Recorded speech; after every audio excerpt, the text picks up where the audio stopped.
అస్సలాముఅలైకుం వరహమతుల్లాహి వబరకాతుహు. Hi viewers, ఎలా ఉన్నారు? బాగున్నారా? ఇక్కడ చూడండి, మటన్ ఖడా మసాలా అయితే నేను చేస్తున్నానండి. చాలా యమ్మీ అండ్ చాలా టేస్టీగా ఉంటుంది.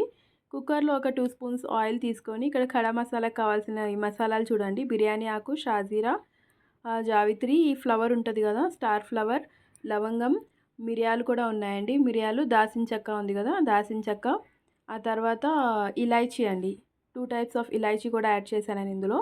యాడ్ చేసి ఈ స్పైసెస్ అనేది కొంచెం మంచిగా ఫ్రై అవ్వనివ్వండి. ఆ తర్వాత ఇందులో 2 మీడియం సైజ్ ఆనియన్స్ ఏదైతే ఉంటాయో స్ట్రైట్ కట్ చేసి అవి యాడ్ చేయండి. ఇందులో రెడ్ చిల్లీ పౌడర్ అయితే యాడ్ చేయము, మనం గ్రీన్ చిల్లీ పేస్ట్ యాడ్ చేస్తాము. ఇంకోటి ఎండుమిర్చి ఉంటుంది కదండి, చిల్లీ ఫ్లేక్స్ అంటాము, అవి యాడ్ చేయాలి ఇందులో. దీంతోనే మంచి ఫ్లేవర్ అయితే వస్తుంది. ఇప్పుడు ఆనియన్స్ అయితే కట్ చేసి యాడ్ చేసామండి. యాడ్ చేసి ఇది మొత్తం గోల్డెన్ కలర్ రావక్కర్లేదు, జస్ట్ కొంచెం కలర్ చేంజ్ అయితే సరిపోతుంది. ఇప్పుడు ఇక్కడ 300 గ్రామ్స్ మటన్ అయితే యాడ్ చేసామండి. Mutton with bone and fat తీసుకోండి, అప్పుడు ఈ టేస్ట్ చాలా మంచిగా వస్తుంది ఈ కర్రీకి.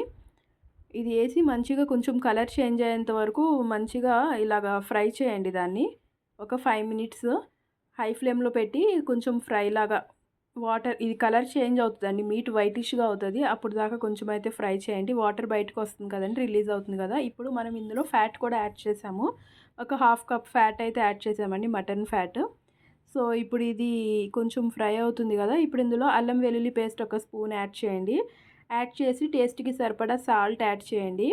ఆ తర్వాత ఒక టీ కప్ ఉంటుంది కదా, టీ కప్తో 1 కప్ ఆఫ్ వాటర్ యాడ్ చేసి లిడ్ పెట్టి ఒక 2 విజిల్స్ వచ్చేదాకా మీడియం ఫ్లేమ్లో పెట్టండి. ఆ తర్వాత మొత్తం స్టవ్ ఆఫ్ చేసినాక న్యాచురల్గా ఎయిర్ రిలీజ్ అయినాక మనం లిడ్ అయితే తీసి చూద్దాము. మటన్ చూడండి మంచిగా ఉడికింది.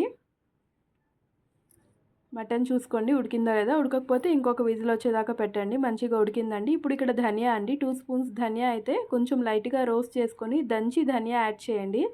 ఇంకోటి, మన ఇండియన్ కర్రీస్లో పసుపు అనేది వేయకపోతే ఆ కర్రీస్ తినడానికి మంచిగా అనిపించవు, కలర్ఫుల్గా అనిపించవు. సో అందుకైతే పసుపు యాడ్ చేశాను. యాక్చువల్గా అయితే ఇందులో పసుపు కూడా యాడ్ చేయము.